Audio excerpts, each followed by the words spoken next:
Geek. Talking baseball every week. Cause the Gleeman and the Geek. And welcome. And welcome to the Winter Meltdown. Let's hear it. Give yourself a big hand. We have, our special guests have arrived. But first, before we announce our special guests, to introduce our special guests, I would like to welcome to the stage my partner on the Gleeman and the Geek podcast. You guys know him as longtime blogger, Aaron Gleeman. Come on down.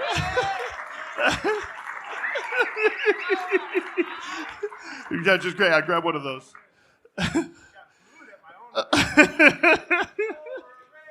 Is this I'm a heel now. It's like when Stone Cold Steve Austin switched. I like that. Yeah, John has turned Gleeman this 316. Yeah, that's right. That's my weight, not a Bible reference. I like that actually. Yeah, you've turned this into multiple introductions, but sure. I'll introduce our actual people you're excited to see. Please don't boo them. You can continue to boo me all you want.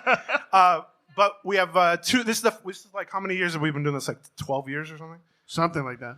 This is our first time having active Twins players, which I'm excited about. And two native Minnesotans. Two of what, in my opinion, was the best rookie class production-wise in Twins history. Which is saying something. Yeah, I know. I mean, for a franchise that prides itself on calling people up from the minors, yes. That's a big deal. To have the very best one. That is a big deal. So, yeah, Louie Varland, Matt Wallner, the pride of North St. Paul and Forest Lake, respectively. Take a seat. See, okay, so I get booed and then he gets lewd. I don't know about that. I might have to change my name. If I change my name to Aaron Kubel, then I can say you guys were just Kubeling me. Thank you guys for coming. Thanks for having us. Is this when you, I mean, you both grew up Twins fans, obviously. Did you go to Twins Fest when you were just kids? I did, at the Metrodome. That's right. Yeah. I actually have a picture with me and Marneau and Maurer way back in the day, like 10 years ago. Is it like, it's surreal, right? Then to be, I mean, especially this time with all the Hall of Fame stuff with Maurer and everything, but you know, he's around, and obviously Morneau's around every day doing the broadcast stuff. Like, is it a little weird? Or do they just become guys at some point, like after a while? It completely came full circle. I talked to Marneau and Maurer today too, but not like as a friend now instead of like a fan. So it was really cool. And I mean, like, okay, as a left-handed hitter, I'm assuming you were like Maurer and Morneau are guys to emulate, or were you like, no, screw them, I'm going for Jason Tyner was my big. Like, well, sorry Kubel. to Jason Tyner. Maybe Jason Kubel. Yeah, Jason Kubel. That's nice. Yeah, I mean, Kubel was great, but it was always the Eminem brothers with Morneau and Maurer for me. And I don't know if I'd go as far to call him a friend like Louie, but just seeing him around every day, it's pretty surreal. I mean, if I can go have a beer with Morneau, you know, we're talking to Maurer, but they're awesome guys. Well, that was, I mean, part of why I was excited to talk to you guys today was when you guys. You had the celebration after the division title, but then after you swept the Blue Jays, being in the clubhouse and watching you guys celebrate, and watching you lost the shoes, and you had to get on the floor and they dumped beer in your head. I remember that was a highlight for me to watch. I don't know if it was as fun for you. That was a highlight for me too. That was awesome. But it really came across to me with you two, and then also Caleb Thielbar, how it meant a lot to everybody, obviously, and. I'm from St. Paul. I'm a lifelong Twins fan. I've been writing about them for 20 years. And so it was a big feeling to watch the streak get ended and everything. And I thought the vibe in the ballpark was amazing. But then to see you guys, I felt like there was like another 10% on top of what it meant to everyone else to see you two and Caleb. Did you feel like, and especially to come in as rookies and end it, was part of you like, well, this shit's easy? Like, what if we'd have been here earlier? Like, no, I mean, but it was super just awesome to be a part of that. And I had watched us lose to the Yankees so many years in a row, so just winning the game, it was just the most fulfilling moment. So I enjoyed every minute of that. Well, I mean, how about just even before that moment, like just getting into the postseason and having, I mean, you guys have made your appearances in 2022, but this is the first time you really had a lot of time up with the big league club to find yourself in a postseason, and what is your, biggest first year, your breakthrough years, kind of in some ways. What was that? Again, is it sort of like this is easy, or can you recognize just how odd or lucky that is to do that so early in your career? I mean, especially with this franchise, which can go through some droughts. You were Twins fans. You were here from 2011 to 2018. We've been doing a podcast for over a decade, and we had never talked about a playoff series win. So we'd only talked about one playoff series appearance before 2019, and that was a wild card in New York. Right. Well, now you're just making me sad that we kept doing the show through that. But. Right. Yeah, I mean, I'm like against Toronto, I was sitting in the bullpen, and I can just remember getting goosebumps because the place was just packed and extremely loud, and I've never seen Target Field like that. It was super cool. But I gotta say, no part about the big leagues is easy by any means. That was the first thing I was gonna say. Nothing's easy. No, it's a lot more in depth and a lot more to it up there. But had you been to any games like at the Metrodome as kids for that kind of environment, so you could kind of compare it to being in the stands for game 163 or something like that? I mean, the environment that we had against, the home playoff games was like just playing it was surreal and nothing that I've ever experienced. But I remember as a kid watching game 163 on television, and that was so much fun. But I've never experienced anything like the energy that was in. It was different. Yes, absolutely. I knew for a fact we were going to win both games against Toronto. I had no doubt in my mind just from the energy from you guys and all the Twins fans. It did feel like once you won the first one, which that's like the monkey off the back. Huge weight. I felt like the vibe from the first inning on the next day was almost like, of course, why not? Now that you've done one, you might as well do two. I realize in retrospect, for me sitting up in the press box, it's very easy to say that. We'll win this one. Like, sure, I'll eat popcorn here and look on Twitter and we'll really crush the Blue Jays. But and then I think, obviously, guys, you lose to Houston, but I felt like that series in general was a real competitive series. You win a great game there, and I feel, coming into this season, for me at least, as someone who's, writing about 1 million playoff losses, it's clean slate. You guys have proven it can be done. You had a decent battle with Houston even, and obviously they've been to so many World Series and stuff. Is the feeling going into this season, especially after having so many rookies like you guys, but Royce and Julian and everybody else, that like, all right, now we scratched the surface of what's possible. Nobody has to talk about this dumbass streak anymore, except for when I ask you about it here. Is the feeling kind of now like, all right, now it's just clear path. Now we can just sort of create our own, you can create your own streak, but create our own sort of era of Twins baseball in a lot of ways. Yeah, I would say, especially getting that first win and the first series win in forever. And now it's like a great way to build off that with the group of guys we have now going into this season. So it's super exciting. Then when you ended up facing Houston the next round, I mean, they obviously have the playoff pedigree, the championship pedigree. 6 years in a row they made the ALCS now, something like that. Was it different? Was it different? Did it have a different feel facing them than facing the Blue Jays, facing another baseball team? Did you feel like their experience helped them? And related question, you feel like that experience is going to help you in the future? Like, do you feel there's something to be gained from going through it once already? Yeah, I think 100%. It was almost when we were in Houston, like their fans expected them to win. Like they had no doubt that they were going to win, and that's just from them winning for so many years. And I just think that's the kind of tone that we can set going forward. I think experience is huge. Just getting at bats and appearances in playoff games, it's different baseball. So, or just in meaningful games, period, when you're trying to win the division. So, I really think that going forward, I mean, we have a solid core, and I think we might come to expect some things. So this should be exciting. There you go. Everybody, like, I was asking about how cool it is to be from Minnesota and do this. Is there a downside? Like, maybe like you have endless number of tickets you guys have to secure for family members and that. Like, is it like it's great? Every kid dreams of playing for the team in their home.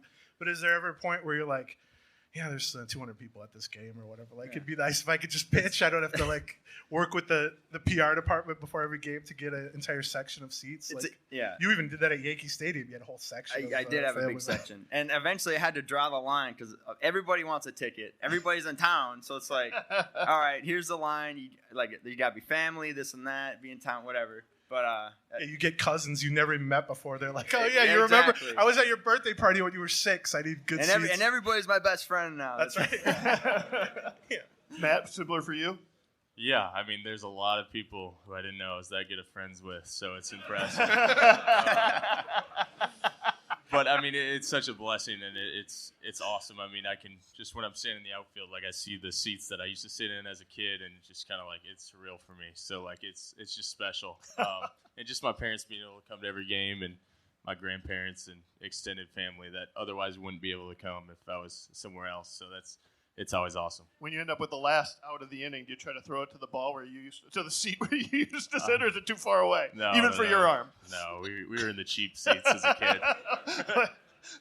Okay, well, since you mentioned his arm, so I wanted to ask you this. So, like, I felt like when you first came up this year, when you were first up, they tested you a couple of times. I think Brandon Belt might have run on you. You nailed him at second. And then I feel like people just completely stopped testing you.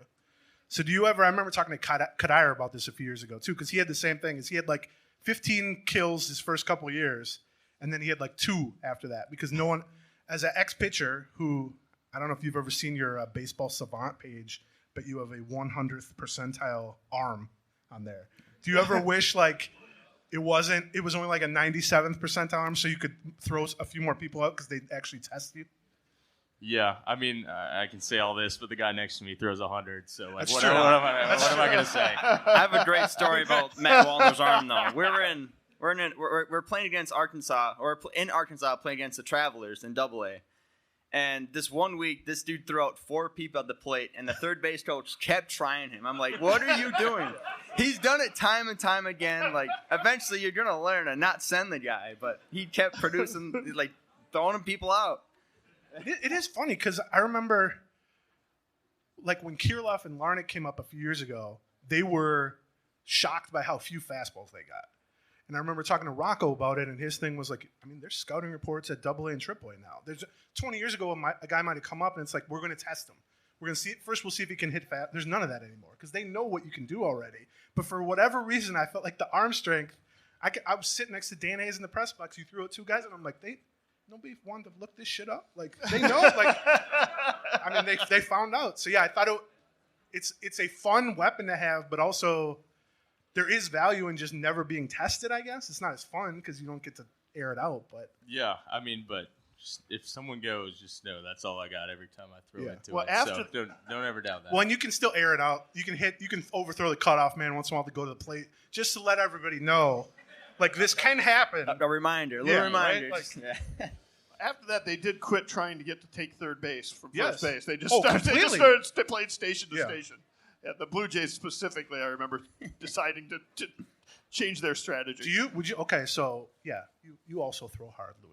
But do you think in general, Major League hitters talk more about their pitching ability, or do Major League pitchers talk more about their hitting ability? Like, what kind of, were you a good hitter? I was not a good hitter. Okay. Well, I appreciate the honesty. I was a good hitter for Minnesota high school baseball. Okay. When in the grand scheme of things, is not that good of a hitter. Right. Be careful here. Right. No, okay. And then I was going to bring up, like I thought I was a good hitter, and then I compared my stats, like, to Matt Wallner's, the Michael Bush's, in the same state, and it's like, all right, I'm really not a good hitter. But there's plenty of pitchers on the pitcher staff that think they are the best hitter ever, and we'll talk about it, and this and that, and like, dude. For 3 years, Maeda would constantly be like, listen, if this thing goes 15, and you need someone, I can pinch run, I can hit, And then you look up his stats with the Dodgers, he was like 1 for 18 with 12. And you're like, okay. Maeda and Emilio Pagan were as confident as it gets if they got in the batter's box. It was unbelievable. A sneaky, really good hitter that's a pitcher, though, is Fundy. Fundy actually hit in college. In college. Yeah, so if it comes down to a 15th inning, we need a pitcher to play, it's going to be Fundy. Yeah, because he was like a power-hitting first baseman, right? And was it D2 maybe? But yeah, I think numbers. I played against him in a regional at Arkansas my sophomore year, and he had a homer over my head. So, I mean, that guy can swing it.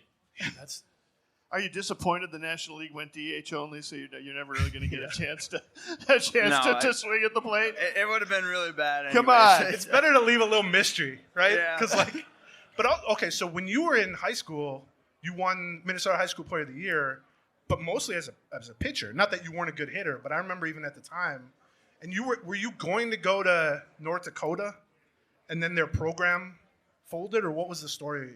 Yeah, I was committed to North Dakota. They were my only Division I offer. So, but it was mainly I was going to go as a hitter, but also to pitch as well. And then they banged the program. So the first one to call was Minnesota after that. But they only wanted me as a pitcher.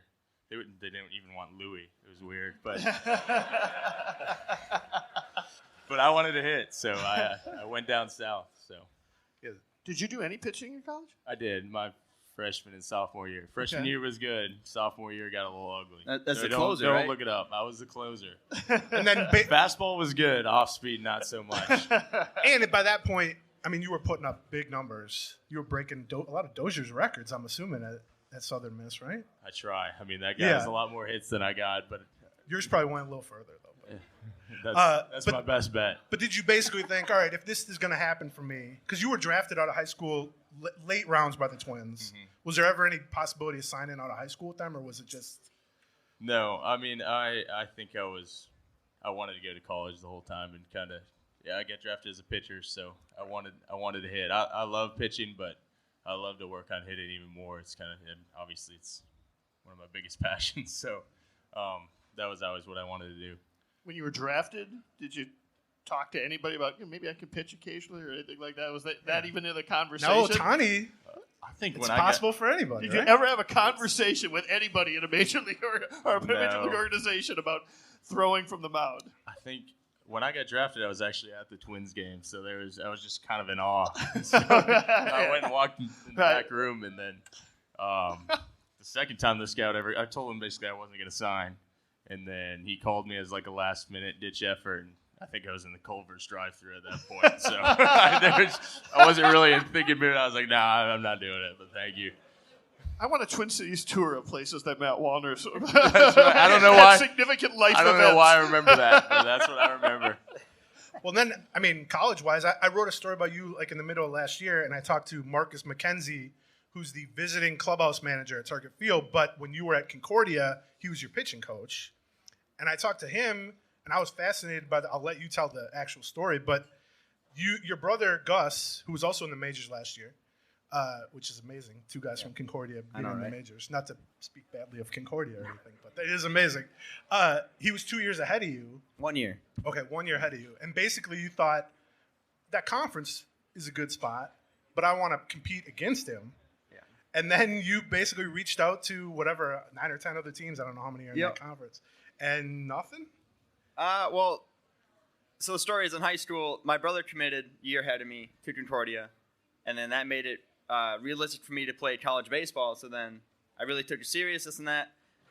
My brother's going to Concordia. I've always pitched underneath the shadow of my brother, played like underneath the shadow of my brother on the same team. So I was like, screw that. I'm not going to follow him there. I want to play against him because, it's a brother thing. I want to beat him, right? So I reached out to all the other schools in the conference. Some reached back, most didn't, and then I was left with, and the only one I didn't reach out to was Concordia. And then eventually, my brother talked to the coach. I got in contact. We had this conversation. Eventually, I committed there, and again followed my brother.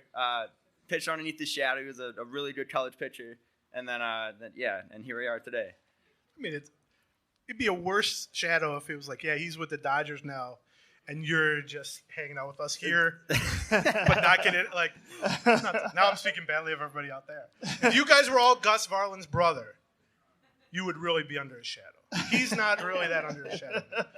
But yeah, I thought that was interesting. It's also, I mean, you talk about like it's surreal to see Mauer and Morneau and stuff, but the fact that Marcus works in the same office as you basically now, and actually is pretty incredible. The too. Twins bullpen catcher was my college catcher, Connor Olson, which is wow. it's all tied together, really funky, but it's all great. What's it like joining a major league organization, being drafted, when you're coming out of Northern Sun Conference? Like, do you feel treated any differently, or did you feel when you compare notes with people who were playing, SEC or whatever? Do you say, well, my college experience was not the same as your college experience, and do you feel like the preparation for it is different? Do you wonder if the coaches and such looked at you differently because of that? That was not the case. Initially, it was weird because I was sharing the field with these like D1 big time prospects. Right. I'm like, why am I here? I'm just a small little D2 guy. But I knew I worked harder than everybody, and things worked out. But it was very eye opening that I needed like a second, a third, a fourth, and a fifth pitch. I came into pro ball with just a fastball, and I just worked hard at it, and things worked out. But yeah. Do you feel like being a younger brother helped you with that little bit of spite that you had? 100%. Me and him went through battles and growing up, and yeah, it was the best thing for us. Now, I mean, obviously, when you were throwing 94, 95 as a starter last year, but then when you switched to the bullpen late in the year, you hit 100 a few times, I know. But then I feel like your fastball was really good. But then you were throwing, I don't know, like a 92, 93, it looked like cutter, basically. Mm-hmm. And, like, metrics-wise, that was being impossible for people to square up out of the bullpen. And so when you talk about, coming out of college or high school or whatever, fastball only, now you have a starter pitch mix, but also now you're improving a pitch basically while you're in the majors, or I know you went to AAA for a little bit and worked on it too. Is it hard to have full confidence in that where you're like, you have to trust now that this pitch that 5 years ago wasn't even something you threw is now potentially like your best or second best pitch, and it's like I got to be able to throw this against all-star pitchers or players now and be like, I have to know that this is a legit pitch. Yeah, it was easy for me to like find confidence in that pitch because I was getting swing and miss on it in the zone, right. And that's usually a good tell.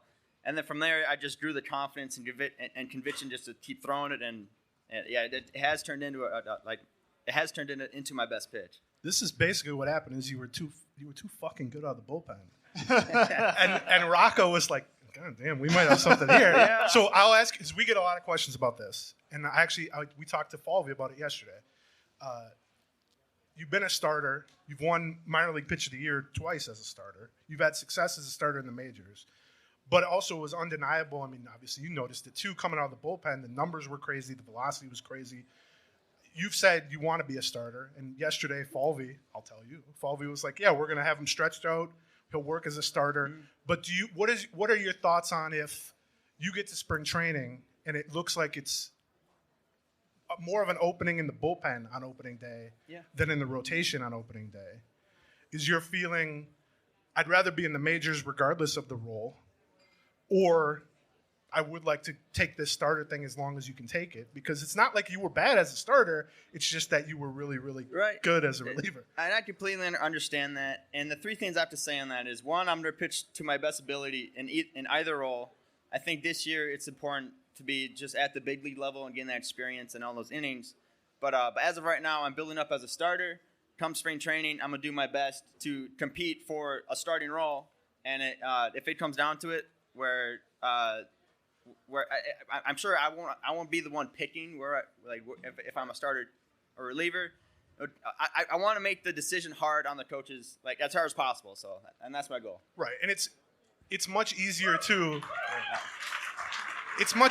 be ramped up to throw 5 or 6 innings and then ramp down than the reverse. Exactly, and at the end of the day, you can't take pitching in the major leagues for granted.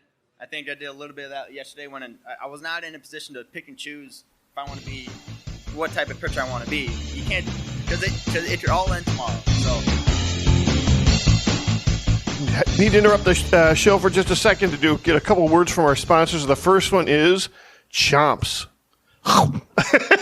I love the sound effect. That's why we get the big bucks, because of my sound effect work, my Foley work. Chomps feels to me like a life hack. Like meat sticks just seems like a life hack. Whenever I'm hungry in the afternoon, I can just go grab a meat stick. It's full of protein. It's not a lot of calories. It's the way they do it is they're making it out of making snacking simple. Lots of mouth-watering flavors that they have, the best real ingredients. And so to me, it's just been a go-to snack now for like 2 months. Yeah, you can get a variety pack. You can pair them with stuff. They got 9 different flavors. They sent us each a pack, like a variety pack. Yeah, that's and we right, tried yeah. them all. They were good. They got a lot of protein. And They can like- be low carb. They can be allergy friendly. You can pick and choose which ones you want. And like companies that do one thing, they tend to focus on doing that one thing really well. Like here's an example. They only source from farmers who raise animals humanely and farm responsibly. Like that's not something you're going to get from any old meat stick. the old meat stick.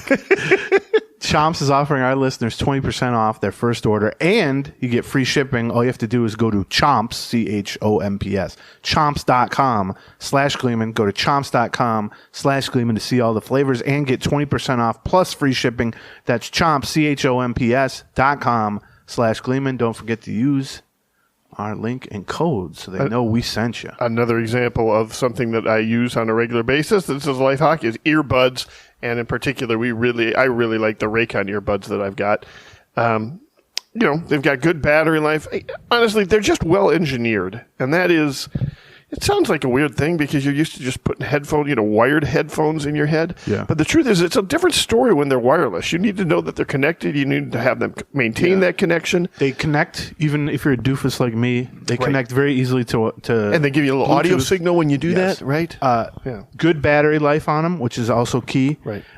Good audio quality, Right. which is key. And then the other thing that I think is sort of underrated, especially if you're wearing them for like multiple hours at a time, the actual fit or feel in your ear. Right. Like the physical fit is better than a lot of other brands that I've used. Before Raycon. And that's at half the price of a lot of the premium audio brands. Yeah. And if you go to buyraycon.com/Gleeman today, you can get 15% off your Raycon order plus free shipping. That's buyraycon, BUYRAYCON, buyraycon.com/Gleeman to get 15% off and free shipping. Buyraycon.com/Gleeman. Okay, we're going to get you back to the show, but first, Aaron Gleeman with one more chomp.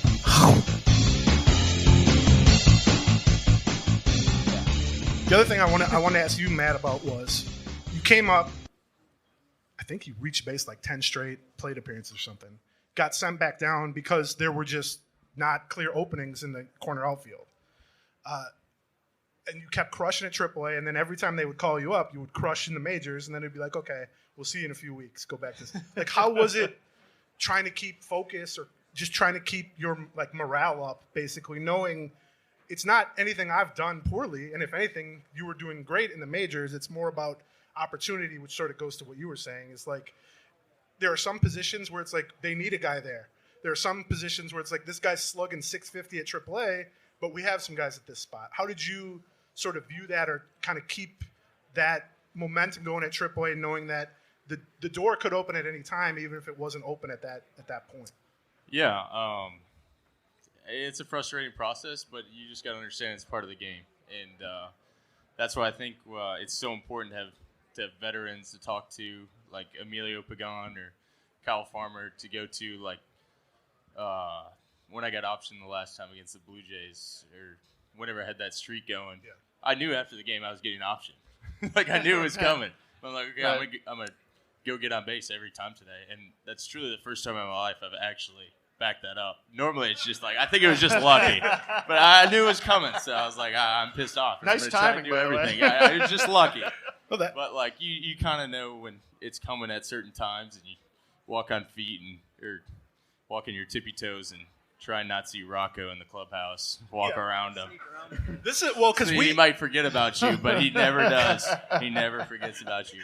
And you think maybe this will be the time I got to go in his office. He's just gonna give me like a high five and be like, "Good one." No, it's always the same. It's never that time. Yeah. It's never that time. Well, because I mean, you can do the roster math, right? I mean, like someone's coming back from the IL or someone, they're eligible to be called up, And we were doing the roster math that day up in the press box. And as you got on base for like the 400th time in a row, we were like, at some point, it's getting weird. Yeah. And fortunately, you were back relatively soon. And then down in the second half, you basically became a regular. Yeah. And the other thing I want to ask you about is, I feel like you're a guy who hits the ball very far. You take a lot of walks. The one area of skepticism that people always bring up is strikeouts, 100%. which people hate strikeouts, obviously. But your strikeout rate was high, but it wasn't crazy high last year, I feel like, especially for a rookie. But I know that a lot of Rocco and some coaches talked about how impressed they were with when you did go through like your first little slump of your big league career, and there were a lot of, talk about, can you catch up to high velocity? Is that like not a hole in your swing, but it's an area of focus? And then you worked on it. And I know your pregame cage work is like legendary already, that people think you're a maniac in there. So, but then you came back and I felt like you were laying off some of those pitches in general. And then the ones you were swinging at, you were squaring up a decent amount, because those are hard pitches to hit. And do you feel like that was the main adjustment, like in season, that you made, or the main area of focus that you've been kind of working on is high velocity sort of? Yeah, 100%. I mean, I thought that, and I know I didn't do great in the playoffs. I'm going to be better next year. I thought that going into the playoffs, so I was gearing up for fastballs, and then all I got was sliders. So, like, it's when you make an adjustment, the league makes an adjustment back at you. So, like, it's just a never-ending cycle. Like, I thought for sure I was getting high fastballs all the playoffs and just slider. So, I mean, we'll see what happens next year. But just to have that ability in my game to get to that pitch through the minor leagues, I never hit that pitch, but guys would make a mistake, and now they don't make that mistake. So As you you got to As you go through those struggles, you mentioned it's nice to be able to have some veteran players to talk to. Which guys have you found that you can have conversations like that with about, I don't know, whether it's how frustrated I am about being sent down, or how frustrated I am that they're just feeding me sliders now, or just how to get along in a major league clubhouse? Who are some of the veterans that you've leaned on, I guess, on the team? I mean, obviously, Carlos Correa is outspoken. He's awesome. Like, if you ever need anything, you can go to him and talk. But I really appreciated Kyle Farmer and his leadership and him talking to us younger guys. I think he was really important, and I wish him the best going forward for Emilio Pagan. But he was huge for us last year. I thought, even as a hitter. Even as a hitter, huh? I'm saying for me as a hitter, as him as a pitcher. But yeah, I really appreciate just talking to him about. I mean, he'd been through it. Everyone gets optioned. I've been optioned. I'm finally reaching free agency. So just hearing his experiences and how that was. He's been traded with multiple organizations, and that was very valuable for me. I've only been with the Twins, obviously. So just hearing different perspectives. So I would say for me personally, I really appreciated Kyle Farmer and Pagan. How about you, Louie? I would also say Pagan. He knows exactly what to say when. He understands it all, and he's eager to help out and help like the rookies and the younger guys. Huh. Was there anything for either of you that surprised you being in the majors, where I won't act like it was easy again, but where you thought, like you said in the playoffs, you were surprised by kind of what the scouting report is against you, or facing people? Was there anything once you kind of got your feet set in the majors and were playing regularly that you thought, oh, this is different? And also, I remember Royce talking about the robo-umps at AAA, and how for high strikes, he just learned those weren't going to get called. And so you could almost eliminate it from your mind, but then you get into the majors and you're seeing a bunch of high strikes. So how weird was it having to jump up and down there too?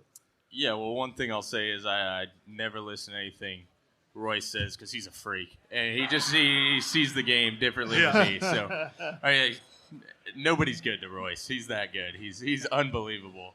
But, he can lay off that high pitch, so he's impressive. But can you go back to your question? Was there any whether how they pitched you or the overall quality of competition? Because here's something that I always matchup. Was there any matchup that you thought, I thought this guy was going to be like this, but he's actually like this when you're opposing? Guy on mound is like, oh, geez, this is different than I expected. Yeah, it's just getting in the box and facing guys that you've watched up, growing up in 22. maybe my third or fourth major league game. I think I faced Zach Greinke. It was crazy. I watched him since I was 8 years old. Just certain guys like that. It's pretty surreal in the box. But then you got to remember, I'm trying to get a hit against this guy and lock back in. But there's just no breaks. There's, in AAA, you might have a good starter, but then, maybe in the fifth, sixth inning, you kind of get a guy who is just going through it a little bit, and then maybe at the back end they have another guy. But in the big leagues, everyone's good, and everyone's vying to get in that final spot on the roster. For you, was a lot of it like, oh, yeah, they can't square me up. Like, my stuff is legit. Like, obviously, AA, AAA, you're putting up good numbers, you're striking people out. But is there something different about some big-name hitter? You just throw a fastball by him, and in your head, are you like, oh, yeah, I'm also a big leaguer. There are also people who are not looking forward to facing me now. Yeah. Like, is there some of that involved where you sort of, not to prove it to yourself, but just kind of some proof that, like, oh, yeah, I have big league stuff, just like they do. Like, it was Mike Trout. I struck him out on a fastball. That was in the zone. I'm like, how did he miss that? This is the greatest hitter ever. Right. I'm like, I guess I can do this, Have you ever had a chance to talk to Perkins about facing Miguel Cabrera? Right? Yeah, where we suddenly like, hold it, he's afraid of me. Yeah, yeah. It's weird. I mean, it's weird, and I think that's part of what's interesting about having three Minnesota guys on the team. Here's something. I have a question about Thielbar. This question may or may not have been submitted by Caleb Thielbar. So I'll let you guys know. Would you say it's true that Caleb Thielbar is the best non-baseball athlete on the Minnesota Twins? Yes. Really? Okay. I mean, no, but it's way closer than you think. That guy's vertical is the most impressive thing I've ever seen in my life. I've heard he's like a legit basketball player. Unbelievable. Yeah. Like Buxton's the biggest freak on the team, and it's not close. But Thielbar, I would give him 2 to 3 for sure on the team. Okay. Because I know Nick Gordon considers himself like horse and pop-a-shot. I wouldn't listen to much that Nick Gordon says. I was going to say that he faces Larnach a lot, I notice in that. Like, they had a running total scoreboard, and I don't have the scouting report on Larnach as a basketball player. So I'm like, I don't know to be impressed or not by Nick Gordon beating him at Clubhouse Horse. But yeah, I've heard from multiple people that Caleb Thielbar is like legit. Here's another question. Who is on the team tells everyone or thinks of themselves as the best athlete? Nick Gordon. By the way, such a quick answer. He didn't even have to think about that. Okay. All right. Yeah. So you're saying Nick Gordon is a good hype man in general, but also for himself. I mean, he's a better athlete than me, so I have nothing to say. But he's the best hype man it gets. Nick Gordon, it's unbelievable. Versus Aaron Gleeman and Papa Shot. Who do you like? Well, now you're lowering the bar to a level that, yeah, I mean, he's. I've heard about these MVPs you won in St. Paul. I was breathing heavy walking up those stairs to come onto the stage, John. That's not a good comparison. So looking forward to this year, there's been a lot of the people in this room. We get questions like about the lack of additions to the team, veteran additions to the team. But from where you guys are sitting, you guys are both examples of something that the front office and Baldelli talks about, which is just because we're not bringing in a guy that people have watched for 10 years doesn't mean that we're not able to bring up a guy like you two last year, or Royce or Julian, that can't step into a role and be every bit as good or possibly much, much better than someone that we can bring in. So I feel like you guys have a unique look at, as you sit there. I mean, part of the reason that you were at AAA for part of last year, and you too, was they had veterans in that spot. But then when you got an opportunity, you were both as good or better than veterans. And so how do you view a quote-unquote slow offseason for a team? Because you've seen a lot of these guys at AA and AAA who are, a half step behind you coming up through the majors, whether it's Brooks Lee, Austin Martin, guys at AAA on the pitching side too. Are there guys that you think you haven't seen those guys yet, but come June or July, they're going to be in a similar spot to you where all of a sudden fans are like, oh, we're glad we didn't sign so-and-so because now we have this prospect in a role. And that is exactly it.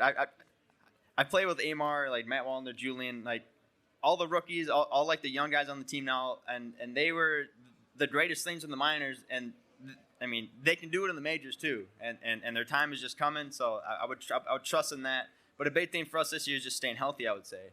And then, if we can conquer that, we will be a really good baseball team. When you, velocity-wise, the thing I wrote about from your Concordia to get into top prospect status was you were adding fastball velocity.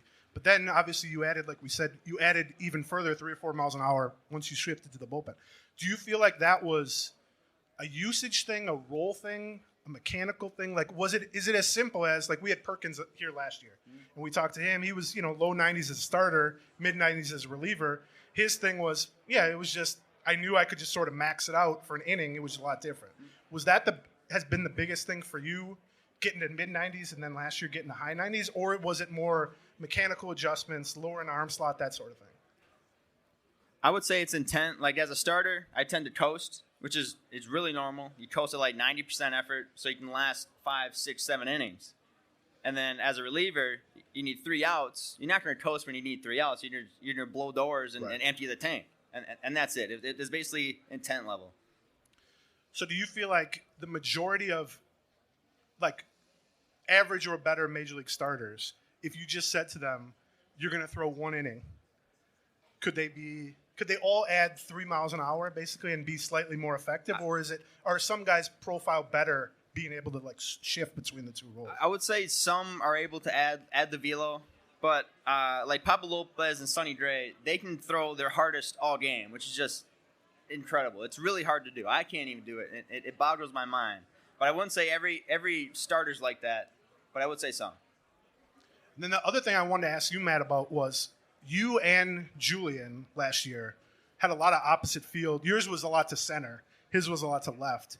Is there something that you guys work on coming up through the minors or even once you get here to be like, how do we let the ball travel a little bit more? Or are there just some guys, like I know Joe Mauer, didn't have opposite field power necessarily, but was so opposite field focused. And I remember hearing him say basically, that's just, when I was a kid, it was just easier for me to do that. Are there drills and stuff, or can you focus on that? Or is that just something that you realize coming up, I can do this. I don't just have to be pull heavy.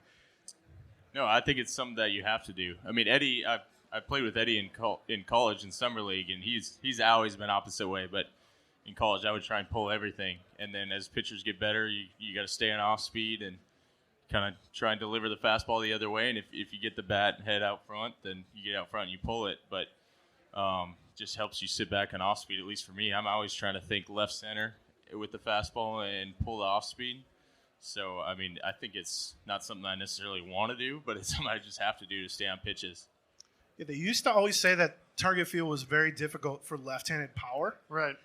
Jim Thome kind of said that's not true. Well, and then also you kind of showed last year that you can get to center. You can get to center. Like some left-handed hitters can't get to center.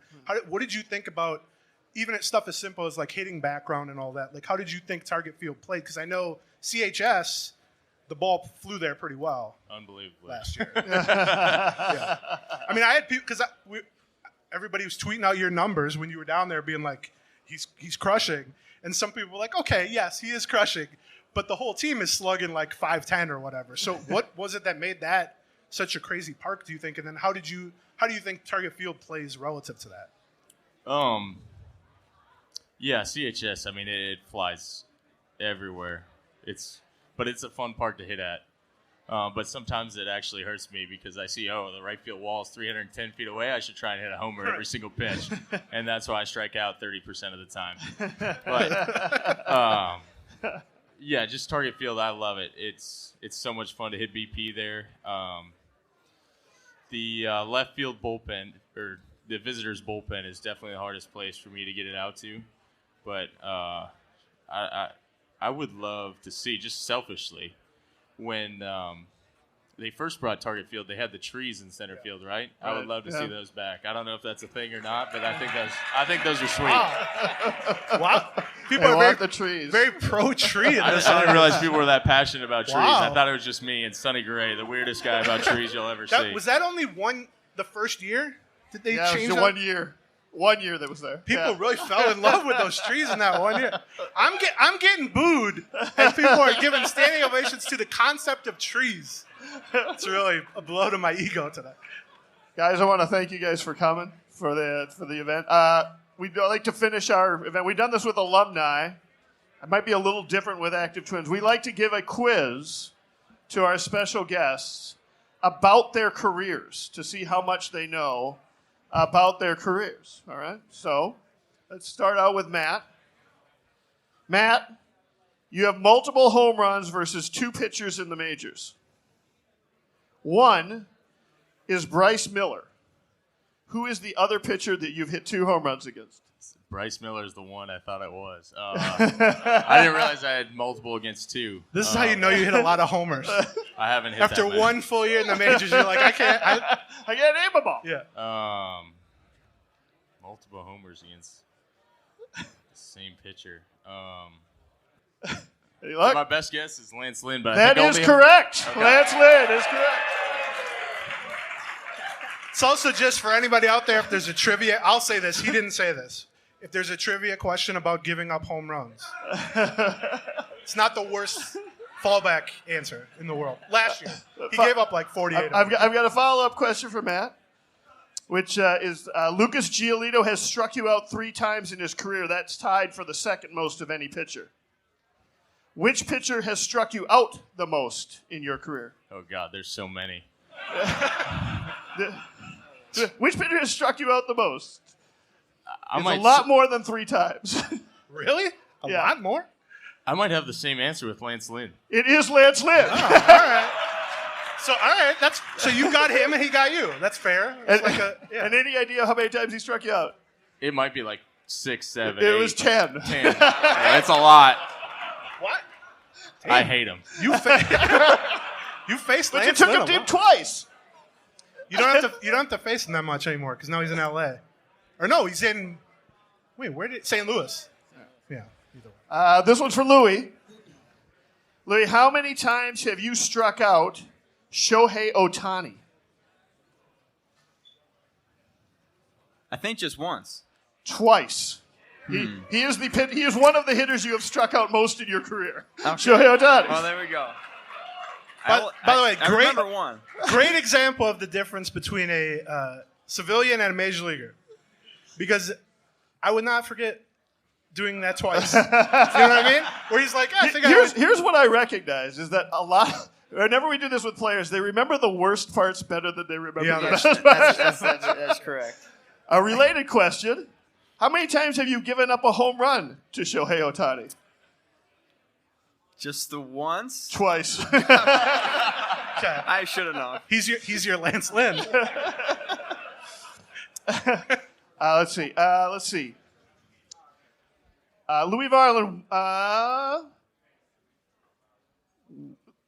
There's one batter who you have faced 9 times, and he's never gotten a hit off of you. 9 times, 9 plate appearances, he's never gotten a hit off of you. Any idea who? Does he play for the White Sox? Yes. Or he did. Smart. They narrow down. This is good. I like this. Man. I'm going through the lineup right now. We're trying to. I think Vaughn? he still plays for Is the. it I think Vaughn? Elvis Andrus. Ah. Right? All right. And let's He's see. 0 for 9? He is 0 for 8 with 1 walk. Oh, Okay. okay. Let's see. And how? Let's see. There are 5 teams that you have made more than 1 start against. Which one do you have the lowest ERA against? Which team have you had the lowest ERA against? More than just 1 start. Not the Yankees, not the 'Cause White one Sox. start, it's the Astros. Because Right. you had a was a really good- good game it was a good versus the start. Astros. Yeah, Right, that was my best start. The Which Angels? team? It is the White Sox. Yeah. And the Angels were number 2. Okay. Yeah. I'm 3.24 bad at this ERA. game. for the White Sox. All right, Matt, your turn to be on the hot seat. In which ballpark do you currently have the highest OPS? And I'll warn you, I think you've only played 1 game there, It's maybe not, 2. It's not the one like 3 blocks from It's here? not Target Field. Uh, It will not surprise you. Is it wherever Lance Lynn pitched? No. The highest strikeout percentage there.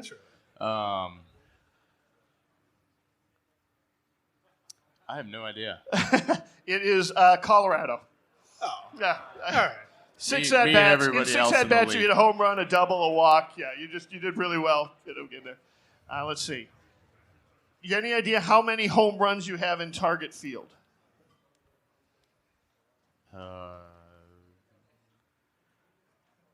Total ever? Yeah. 8? 10. 10. And Louie, do you have any idea how many home runs you've given up in Target Field? It might be more than 10. It's exactly 10. All right, you guys are even. That's right. You guys are even Steven. Yeah. Real quickly, last one. Do you have a higher OPS in day games or night games? I think it's pretty glaring, no? It's pretty different. It is, yes. Very different. I want to say night games. Day games. Much higher. 933 OPS in day Which games. I feel like that's rare. 786 in night games. I feel like a lot of people don't like day games. 'Cause Right, yeah. I kind of figured maybe hitters generally have a better OPS in day games. I don't know. yeah. I don't know. And how about you, Louis? Any idea whether you're better at day or at night? I'm better at night. You are better at night. 4.0 one day to the night. All right. Thank you very much, guys. Let's have a big hand for Louie Thank you, guys. Varland and Matt Wallner. Thank you They'll guys be for sticking coming out. around for a little thank bit. you. Buy him a beer, get a selfie, say hi. Thank you very much, guys. It is time for Last Fan Standing. Woo! All right, here is how Last Fan Standing works for you newbies. You all have a red and a green card in your hands. I am going to read a statement. If you think that statement is true, you hold up a green card. If you think that statement is false, you hold up a red card. I will announce who is right and who is wrong. If you're wrong, you're out. You no longer get to play. If you are right, you get to continue on. And we keep doing that until there is a last fan standing. All right. Is everybody ready? Everybody's got their red and green cards. They're ready. It's honor system. Winners get a Jim Cott bobblehead doll, a Tony Oliva glove, and a Soda Stick t-shirt. Or item, clothing item. I'm not sure what. Whatever Landon wants to give you. All right.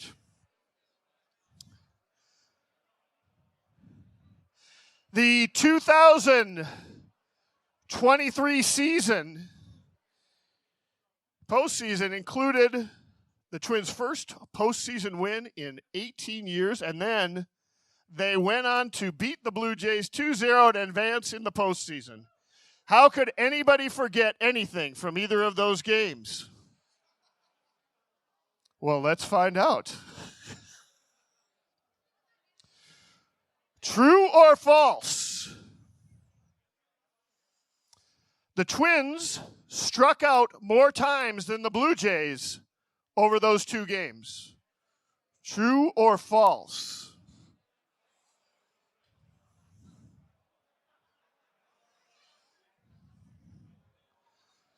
The answer is true. 21-19.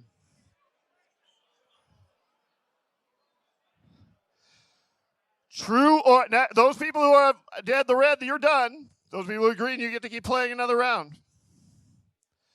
True or false? The Twins walked more than the Blue Jays in those two games. Did they walk more or less than the Blue Jays in those two games?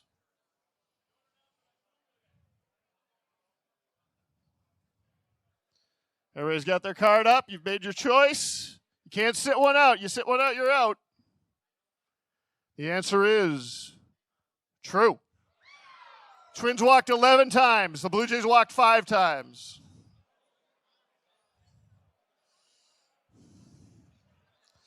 True or false? The Twins had more hits than the Blue Jays in those two games. True or false?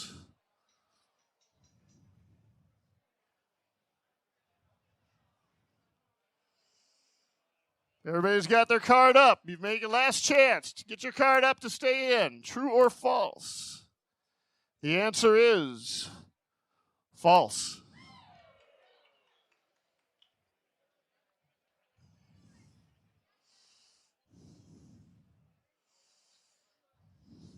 True or false? The Twins player with the most hits in the series was Royce Lewis with 2. True or false? The Twins player with the most hits in the series was Royce Lewis with 2 hits. That is false. Carlos Correa had 3. That was it. That was the most hits in the series. The Twins' batting average, true or false? In those 2 games, the Twins' batting average was .207. Exactly .207. True or false?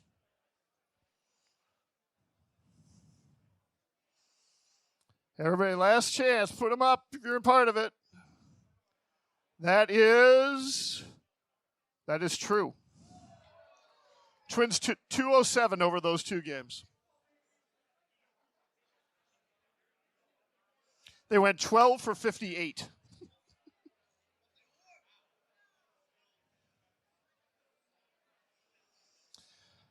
True or false? The Twins player with the highest on-base percentage was Donovan Solano.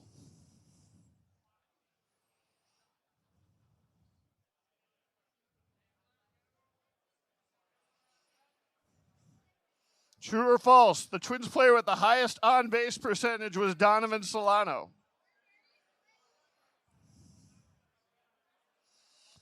Last chance.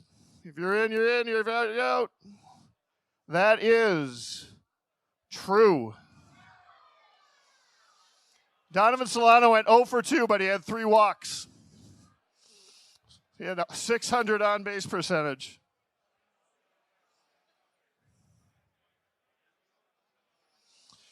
True or false? How many we got left here? Throw up your hand if you're still in it here. See, 3, 4, 5, 6, 7, 8, 9. Plenty down here. Okay, we're good. True or false?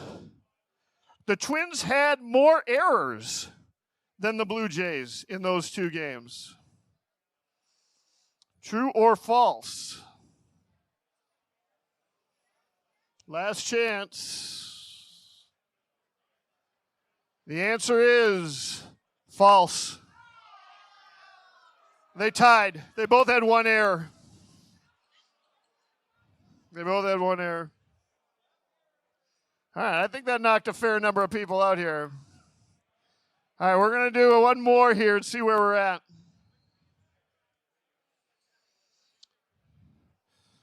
John Duran, true or false, worked 2 innings, and in those 2 innings, he struck out 5 batters. Joan Duran struck out 5 batters in those 2 innings that he worked. True or false? I see a couple up there. How many people I got left here? You got to make your pick, people.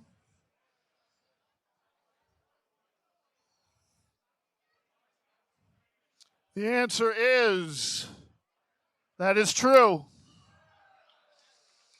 5 strikeouts and 2 innings of work. How many people do we have left? Am I done? 1, 2. You're out. 1, 2. Anybody else? 3. All right, let's bring them down. All 3, come on down. Come on to the stage. Oh, I need some pens and paper. Can somebody bring me some of the markers from over there and a couple pieces of paper? Or bring me 3 of the red-green things, something like that. Come on up. Come up to the stage here. I've got the paper. I'm good. All right, we'll have some lovely parting prizes for you if you don't win. Somebody's going to win the big one, and somebody's going to win some other parting prizes. All right? All right, here we go. Okay. All right, I'm going to give you each a pen and paper. You're going to want to not show this to the other two. All right. At this point, we just play closest to the pin. I'm gonna, not over, under, no Price is Right rules, none of that crap. You just get closest to the number that is right.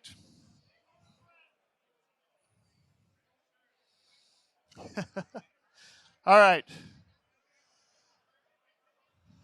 The length of the 2 games, the time required to play both games was what? How long did it take to play both games in terms of play time? From first pitch to last out, combining the 2 together, how long did it take? Save it. No, hold on to it. Everybody got their answer. How long did the games take combined? All right, I'm going to pass around the mic. You give us your name and your guess. All right. My name is Carl. I came here from Omaha, Nebraska, to say that the time was 5 hours and 3 minutes. 5 hours and 3 minutes. My name's Morgan. I was in the hospital during these games, so on medication, I say 5 hours. 5 hours. 5 hours and 3 minutes, 5 hours. Hi, I'm Steve. Playoff games always take longer. I'm saying 5 hours, 45 minutes. 5 hours and 45 minutes. The winner is Steve. The games took 5 hours and 31 minutes. Congratulations. All right. I'm going to give you these 2. Hold on, folks. And then go downstairs, talk to Soda Stick. You get something from Soda Stick as well. And for our consolation prize, I've got a bat signed by Bailey Ober. A tiny little bat signed by Bailey Ober. And a puck from the Winter Classic from Minute Target Field, and the Joe Mauer hat from the Joe Mauer hat giveaway. So, yeah, congratulations, folks. Thank you very much.